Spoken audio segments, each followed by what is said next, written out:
संघर्ष एक ऐसा शब्द है जो आपने कभी ना कभी किसी महान इंसान के मुंह से जरूर सुना होगा। फिर फर्क नहीं पड़ता वो कौन है, वो चाहे कोई सेलिब्रिटी हो, कोई बिजनेसमैन हो, ठीक है, या फिर कोई हीरो, कोई भी जो महान बन गया, जो अपनी मंजिल तक पहुंच गया, जो कामयाब हो गया, जिसने सक्सेस को पा लिया, उस व्यक्ति के मुंह से आपने कभी ना कभी एक लाइन जरूर सुनी होगी और वो होगी उसके संघर्ष की कहानी। ठीक है, तो आखिर ये संघर्ष है क्या? वाई? अभी मैं कुछ लोगों से जब बात करता हूँ तो वो बोलते हैं कि मैं रात के 2-2 3-3 बजे तक जो है वो काम करता हूँ, तो क्या ये संघर्ष है? कुछ लोग बोलते हैं मैं रात के 2-2 3-3 बजे तक अपने लैपटॉप पर काम करता हूँ, तो क्या ये संघर्ष है? ठीक है, तो सबसे पहले तो इसको समझो कि संघर्ष होता क्या है ना। बहुत सारे लोगों ने ना संघर्ष को एक मजाक बना के रख दिया है।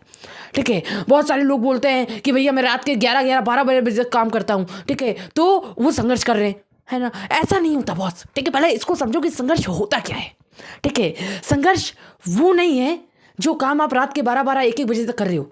ठीक है, संघर्ष वो नहीं है कि आप रात के 2-3 बजे तक अपने लैपटॉप पर काम कर रहे हो। संघर्ष वो होता है जो काम आप करना तो चाहते हो, आप कर भी रहे हो, लेकिन उस काम के खिलाफ आपके घर वाले आपके विरोध कर रहे हैं। ठीक है, और आप अपने घर वालों से लड़कर उनके विरोध जाकर वो काम कर रहे हो जो आपको पसंद है, मैटर नहीं करता उस काम से आपको कोई बेनिफिट हो रहा है नहीं हो रहा, कोई पैसे मिल रहा है नहीं मिल रहे, ठीक है, लेकिन आप फिर भी अपने घर वालों के खिलाफ जाकर वो काम कर रहे हो। वो संघर्ष है बॉस, वो संघर्ष है। संघर्ष वो है जब ये पूरी दुनिया, आपके दोस्त, आपके रिश्तेदार, आपके भाई बहन, आपके माँ बाप सब ये बोल रहे हो कि कुछ नहीं होने वाला, कुछ नहीं कर पाओगे लाइफ में, लेकिन फिर भी आप वो काम कर रहे हो, आप फिर भी वो काम कर रहे हो। वो संघर्ष होता है बॉस।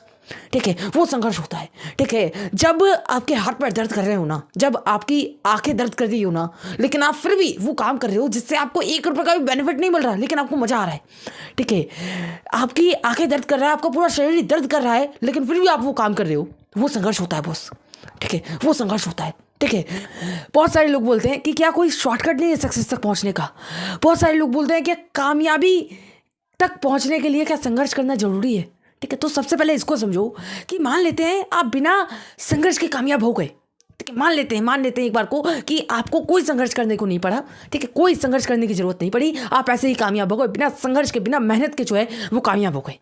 ठीक है, अब मेरी तरफ से मान के चलना, एग्जाम्पल के तौर पर मेरी तरफ से या फिर किसी भी बड़ी ऑर्गेनाइजेशन की तरफ से या फिर किसी टीवी चैनल की तरफ से आपको बुलाया गया, आपको आमंत्रित किया गया किसी स्टेज पर, किसी टीवी चैनल पर आपको इंटरव्यू देने के लिए, तो वहां पर जाकर आप क्या बोलोगे? क्या आप ये बताओगे कि मैं रात को लेट सोता था, सुबह जल्दी उठता था? क्या आप ये बताओगे कि मुझे तो कुछ करने की जरूरत ही नहीं पड़ी, मैं तो ऐसे ही कामयाब हो गया? नहीं ना। ठीक है, तो सबसे पहले इसको समझो, ये बात हमेशा याद रखना कि जो चीज़ आपको बिना मेहनत के मिल जाती है ना, उसकी आप कदर नहीं करते बॉस। ठीक है, जो चीज़ आपको बिना मेहनत के मिल जाती है उसकी आप कदर नहीं करते, तो आज से आने वाले 5 साल बाद, 10 साल बाद आप जिस मुकाम पर रहोगे ना, आप जिस ओहदे पर रहोगे ना, तो आपकी भी कोई इज्जत नहीं करेगा अगर आपने जीवन में संघर्ष नहीं किया होगा बॉस। ठीक है, संघर्ष नहीं किया होगा। ठीक है, तो संघर्ष एक प्रोसेस है। ठीक है, अगर आपने इस पेन को सह लिया, अगर इस संघर्ष को आपने अभी सहन कर लिया, तो बाद में आपको जो है बहुत मिठाइयाँ मिलेगी सर, आपको बहुत मजा मिलेगा। लेकिन अगर आज आपने इस संघर्ष को सहन करने से डर गए, पीछे हट गए इस संघर्ष से, तो आगे चलकर इससे भी ज़्यादा बड़ा संघर्ष आपको करना पड़ सकता है। ठीक है, एक स्टोरी मैं आपको बताता हूँ, है ना, उसके बाद वीडियो को एंड करते हैं। एक बार एक मूर्तिकार एक मूर्ति बना रहा था। ठीक है, उसके पास एक मूर्ति का ऑर्डर आता है। वो पहले पत्थर के पास जाता है। ठीक है, पत्थर को वो चेक करता है और वो उसके ऊपर हथौड़ी छेनी से वार करना शुरू करता है। तो जब वो उसके ऊपर, पत्थर के ऊपर जो है हथौड़ी छेनी से वार करना शुरू करता है, उसे आकार देना शुरू करता है, तो वो पत्थर रोने लगता है। ठीक है, वो बोलता है कि मुझे मत मारो, मुझे मत तोड़ो।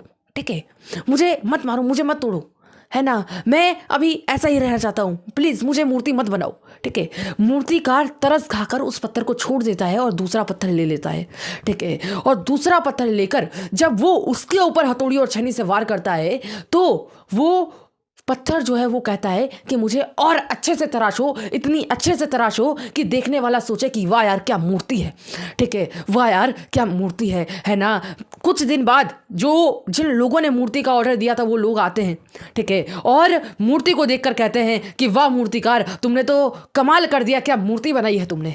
ठीक है, क्या मूर्ति बनाई है तुमने। ठीक है, तो सबसे पहली बात, वो जो मूर्ति होती है एक भगवान की होती है। ठीक है। तो जब लोग ऑर्डर दिया था जिन लोगों ने मूर्ति का, वो लोग मूर्ति को ले जा ही रहे होते हैं, तभी वो जो पत्थर जो रो रहा था वो उन लोगों को वो पत्थर दिख जाता है, ठीक है। और मूर्तिकार से वो लोग कहते हैं कि क्या हम ये पत्थर ले जा सकते हैं, ठीक है। तो मूर्तिकार कहता है क्यों, क्या इसका क्या करोगे आप। तो पता है लोग क्या कहते हैं, लोग कहते हैं कि हम इसके ऊपर नारियल, ये जो है नारियल फोड़ने के काम आएगा, ये वही मंदिर के बाहर रहेगा, इसके ऊपर लोग नारियल फोड़ लेंगे, है ना। अगर तुम्हारे किसी काम का ना हो तो तुम मुझे दे दो। मूर्तिकार कहता है ले जाओ, ठीक है। अब दोनों की स्थिति देखना साहब, जिसने कष्ट सहन कर लिया वो भगवान बनकर अंदर बैठा हुआ है, और जिसने संघर्ष नहीं किया, जिसने चोटें नहीं खाई, वो बाहर आज उससे भी ज़्यादा चोटें खा रहा है। अगर वो एक बार कष्ट सहन कर लेता ना, अगर वो एक बार उस दर्द को सहन कर लेता ना, तो आज शायद उसे के ऊपर लोग नारियल नहीं फोड़ रहे होते, ठीक है। तो अगर आज आपने संघर्ष कर लिया, अगर आज आपने एकाग्रता के साथ अपने काम को कर लिया, अगर आज आपने लोगों को इग्नोर कर कर अपने काम के ऊपर फोकस कर लिया, तो मैं गारंटी देता हूँ सर, आने वाले समय के अंदर आप बहुत बड़े मुकाम को हासिल कर सकते हो सर, बहुत बड़े मुकाम को हासिल कर सकते हो। तो बस आज के लिए इतना ही, मिलता है अगली वीडियो में, तब तक के लिए गुड बाय।